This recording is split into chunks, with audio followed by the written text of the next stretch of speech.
Assalamualaikum warahmatullahi wabarakatuh.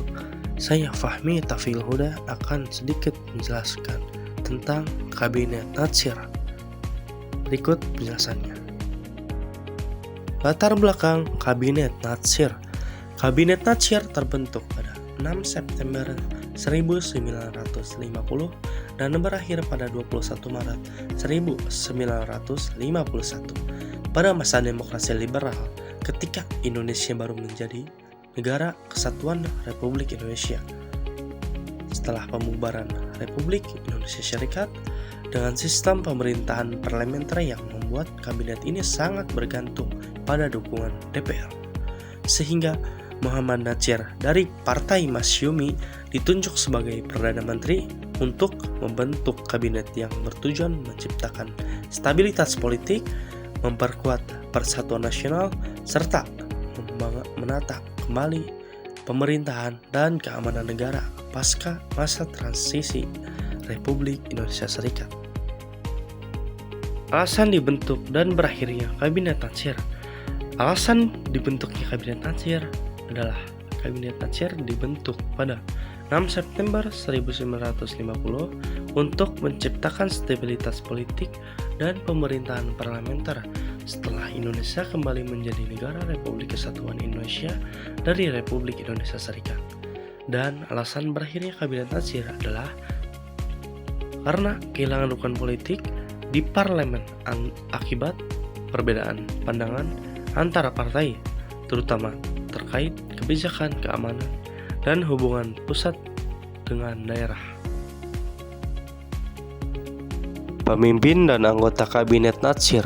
Pemimpin dan anggota Kabinet Natsir dipimpin oleh Muhammad Natsir sebagai Perdana Menteri dengan asas sebagai Presiden Republik Indonesia, serta didukung oleh tokoh-tokoh penting seperti Syarifuddin Prawijinegara sebagai Menteri Keuangan, Muhammad Roem sebagai Menteri Luar Negeri, Soekiman Wirjoatsojo sebagai Menteri Dalam Negeri, dan Sultan Hamengkubuwono IX sebagai Menteri Pertahanan yang bersama-sama menjalankan pemerintahan pada awal masa demokrasi liberal.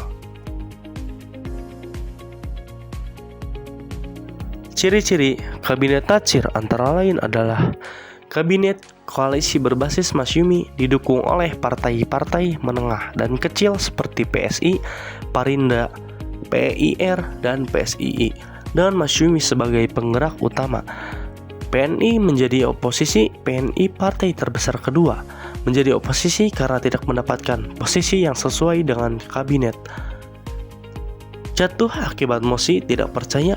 Kabinet ini berakhir setelah PNI mengajukan mosi tidak percaya terkait peraturan pemerintah mengenai DPRD yang dianggap tidak demokratis. Peristiwa penting Kabinet Natsir. Kabinet Natsir berhasil mengembalikan Indonesia menjadi negara kesatuan Republik Indonesia. 2. Pemerintahan melakukan perundingan dengan Belanda untuk menyelesaikan Irian Barat meskipun belum mencapai hasil maksimal. Ketiga, Kabinet Natsir berperan aktif membawa Indonesia ke forum internasional termasuk keanggotaan Indonesia dan Perserikatan Bangsa-Bangsa (PBB). Keempat, pemerintah menata kembali administrasi dan keamanan negara guna menciptakan stabilitas politik pasca revolusi kemerdekaan. Kelima, Kabinet Natsir jatuh pada tahun 1951 akibat mosi tidak percaya dengan parlemen yang menunjukkan lemahnya dukungan politik terhadap kabinet.